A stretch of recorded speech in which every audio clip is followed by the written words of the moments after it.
There we go. Jesus, that was convoluted. What's going on YouTube? It is one and the only Mega Cacturn here, and today I have a little theory video I'd like to discuss involving these two Pokemon right here. Now, my theory is that, like how I believe it was Shelmet and Karrablast were in Gen 5, where you had to trade them in order to get them to evolve, I believe these two are the same way. The reason I have this theory is because if we look at Rockruff's little thing here at the bottom, Rockruff are very friendly Pokemon, but their personalities become rougher as they grow. Howling at Dusk is evidence that their evolution is near.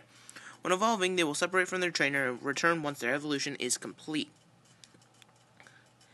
And then, so basically what I think is going to happen is you'll only be able to find Rockruffs in Pokemon Sun, and you'll be only able to find Komalas in Pokemon Moon. However, to evolve a Rockruff, you have to trade it to Pokemon Moon. That way because it's like the moon, all that fun stuff, and next thing you know, boom, it's a werewolf. Now, Komala is always sleeping, which means if you're sleeping, you're normally sleeping at night, unless you're crazy like me. My thing is, so if it's always sleeping, in order to evolve it, to gain it more power, you probably had to put it into the sun to trade it to Pokemon Sun. So that's what my theory is basically. It's that you can only find Rockruff in Sun, Komala in Moon, and you have to trade them with each other in order to get them to evolve. It's not that far-fetched. Pokemon's done it before, and actually, it does make a lot of sense when you think about it. This is just my own personal theory. I could be wrong. But, hey, you never know with some things. Now, really quick, there was something else I wanted to discuss. First off, Young Goose is a god. He will be on my team. What else? There was one Pokemon I wanted. Oh, yes, the competitive viability of Salandit. Salandit will not be viable. Its evolution will be viable, if it gets one.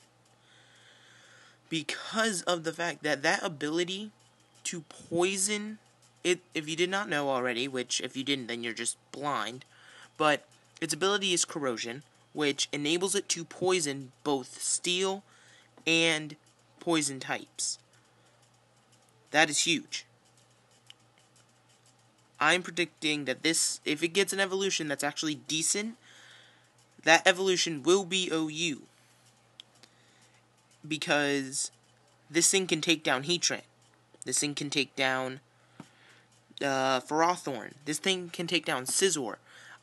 I personally predict that Ferrothorn will drop to UU. Or at least BL, if this thing gets an evolution that's good.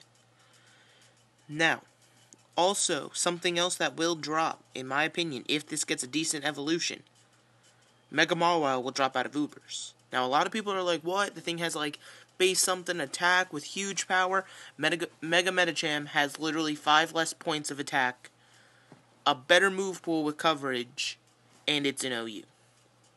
Same ability, same everything.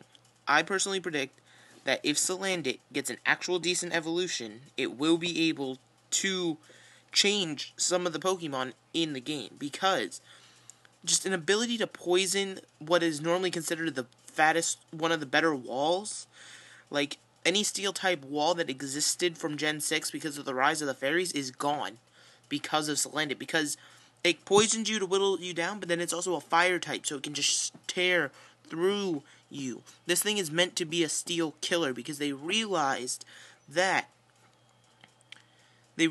steels were just too good. Mega Aggron can get destroyed by this thing. If it gets Flamethrower. If it gets Flame Charge, you're fucked. But I don't know. Salandit, in my personal opinion, is going to change the game because of the great ability, great typing, all this other stuff. Now, last thing I want to talk about in this video was the 2 new Pokemon we got today, being Kinderugama and Miku. I can't pronounce that shit. The 2 new Pokemon we got today. Apparently, apparently, what was once thought to be its ability is still up for grabs. Nobody really knows what it is yet, because it was disguise earlier, but now they're saying false colors. I personally don't like this thing. I understand it's disguising itself as a Pikachu that's like from 20 years ago or something. Yeah, I don't really like it. It's a decent typing, but just no. Now, what I like to call Mega Lopunny 2.0. This thing is hopefully gonna be a lot harder hitting than it's just, this thing literally just looks like it's built to all hell and back. I would want one on my team because it's like a giant panda, you know? You just have to go with it whenever you see it. And it also gets the ability Fluffy and Klutz. Fluffy, we do not know what it does yet, I believe.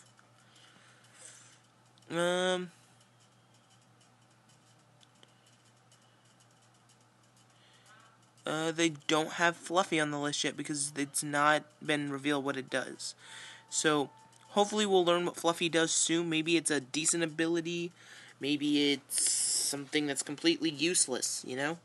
Fluffy makes me think of, like, Cotton Spore, slowing down something that's, like, an opponent to it. But Klutz definitely will not help it, so Fluffy will hopefully be good, question mark. But all I know is, so to recap this video, because I did hit quite a few points, hopefully whatever its English name will hopefully be, will be easier to pronounce, and it'll hopefully be decent, unlike Ursaring, Beartic, and Pangoro, who have tremendous attack, but they're slow as shit. Salandit, if it gets an evolution, will be competitively viable, and OU bound, because it will destroy the OU tier.